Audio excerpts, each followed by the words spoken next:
ডায়েরিতে বিষাক্ত ওষুধ লাগাতে দেখতে পেয়ে উর্মির মুখোশ খুলল রূপা। হ্যাঁ বন্ধুরা, আমরা এমনটাই দেখতে পাবো অনুরাগের ছোঁয়া ধারাবাহিকের আগামী পর্বগুলোতে। অফিসের কাজে গিয়েই ঝড় বৃষ্টির রাতে আবারও একত্রিত হয় সূর্য ও দীপা। আর সূর্য বাড়িতে না ফিরে আসায় উর্মির ভয় করতে থাকে। উর্মি মনে মনে ভাবে, দাদাই তো দিদির সঙ্গে আছে, দাদাইয়ের আবার সবকিছু মনে পড়ে যাবে না তো?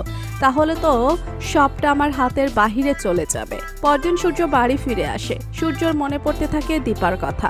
সূর্য বলে, ওনাকে কেন আমার এত চেনা চেনা লাগছে, কেন মনে হচ্ছে ওনাকে আমার 1000 বছরের চেনা।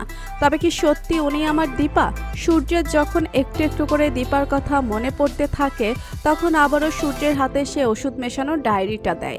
আর সূর্য আবারও ভীষণ অসুস্থ হয়ে পড়ে। দীপা সবটা রূপাকে জানায়। পরদিন রূপা সেনগুপ্ত বাড়িতে এসে সুযোগ বুঝে উর্মির চোখ এড়িয়ে এই ডায়েরিটা নিয়ে চলে যায়। পরদিন ডায়েরিটা ল্যাব টেস্ট করে জানতে পারে যে ডায়েরিতে বিষাক্ত ড্রাগ ওষুধ মেশানো আছে, যেটা মানুষের শরীরে গেলে মানুষ দিনের পর দিন অসুস্থ হয়ে পড়বে, মানসিক ভারসাম্য হারিয়ে ফেলবে। পরদিন উর্মি যখন ডায়েরিটা কোথাও না খুঁজে পেয়ে তন্ন তন্ন করে খুঁজছে, ঠিক তখনই রূপা এসে বলে, কি খুঁজছো কাকিয়া? এই ডায়েরিটা তো। উর্মি বলে, ওটা তোর কাছে গেল কি করে? রূপা বলে, তুমি এত নিচে নেমে গেছো, এত অমানুষ হয়ে গেছো যে তুমি ওষুধ মেশানো ডায়েরিটা বাবাকে দিয়েই বাবাকে আরো অসুস্থ করে তুলছো, মৃত্যুর মুখে ঠেলে দিচ্ছ।